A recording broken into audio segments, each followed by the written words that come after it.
This is the moment every princess dreams of. She excitedly tries out the sharp needle, filled with adventurous spirit. The needle prick puts the princess into deep sleep. Maleficent, arriving, feels guilty and urges the prince to kiss her awake. But these two have only met once. How could it be true love? Watching from the sidelines, Maleficent sighs. True love is probably as elusive as finding a job. Maleficent closes her eyes and kisses the princess' forehead, and bam! A miracle happens. Turns out true love's kiss doesn't need to be romantic. It can be family. After all, Maleficent's familial love is one of the purest works of art, right? She prepared a full banquet of love for the princess. Oh, what a touching moment. Full of emotions. It's like charging your emotional battery. Keep that emotional battery charged. The princess' slumber will be awakened by true love. Let's have an emotional showdown. Subtitles. Love converges here. Prepared for an adventure at any moment. Like Maleficent, she's terrified right now, but when it matters, she turns courageous. At this moment, the princess finds Maleficent's wings, and her heart is flooded with warmth, pure positive energy. Oh, the former queen of the skies is back. With her chains, she dragged the king out like a trophy. She intended to deal with the fiery shield, but looking at this man, she hesitated. The former love is really hard to let go of. But just as she turned away, the king grabbed her, wanting to exit together. Talk about the dramatic moment. A glance at the fallen former lover. This man who always pursued power crumbles. Talk about a tragedy. After everything's said and done, Maleficent brings the princess to Moor's forest, and they both feel rejuvenated. On a sunny afternoon, Maleficent promotes the princess to the new queen of Moor's forest, quietly supporting her like a true unsung hero.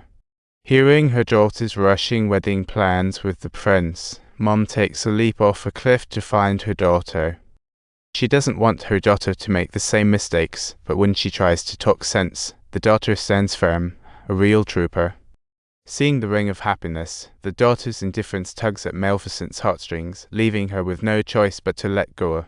Unexpectedly, the daughter asks her to join the banquet, leaving Maleficent no choice but to accept the challenge as a mom. Inside, she's reluctant, but for her daughter's happiness, she has to attend. This is too unenthusiastic. When the daughter brings a scarf for Maleficent to cover her horns, to avoid misconceptions from the boyfriend's parents, it's a real emotional strike. Seeing her daughter panicking, Maleficent reluctantly agrees, but her heart aches just a bit. Subtitles. She brings her daughter and the crow to the moat, getting ready to start an enchanting teleport show. Suddenly a light step makes Swan swoosh into a big bridge. This was supposed to be a parents' meeting, but surprise, it turned into a red door feast. Arriving at the human palace, Maleficent greets with her half-baked etiquette, but the queen's icy stare says it all.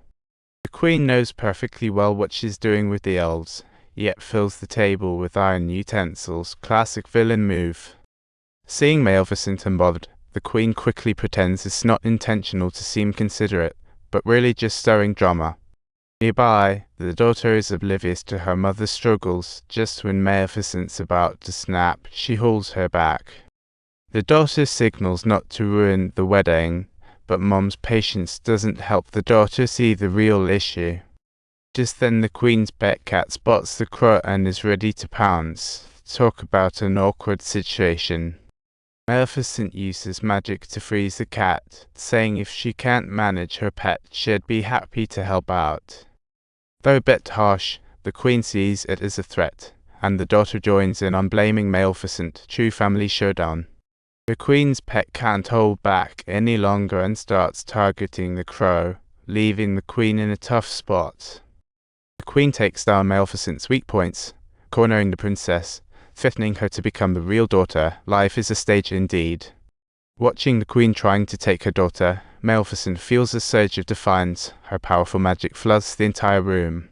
The queen cowers behind the king as Maleficent tells her daughter to come home with her, throwing a bye-bye at the queen. Yet, the daughter ignores her and rushes to the queen. Her decision shatters Maleficent's heart. With a heartache, not wanting to say much, she prepares to escape with her wings, but the queen is ready, lying in wait. In an instant, She plunges into the sea, fate uncertain. Talk about a tumultuous destiny.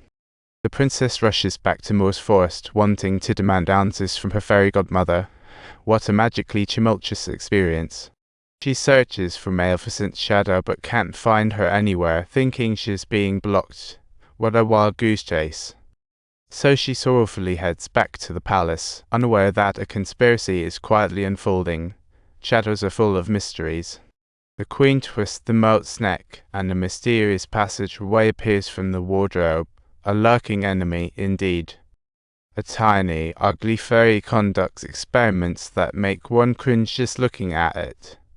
She pulls out a symbol and takes a bite of the flower. What a shocking sight. The experiment seems a success. The struggling fairies instantly turn into dandelions. What a bittersweet scene. The Queen's excitement is off the charts. The plan to conquer Moore's forest is about to launch.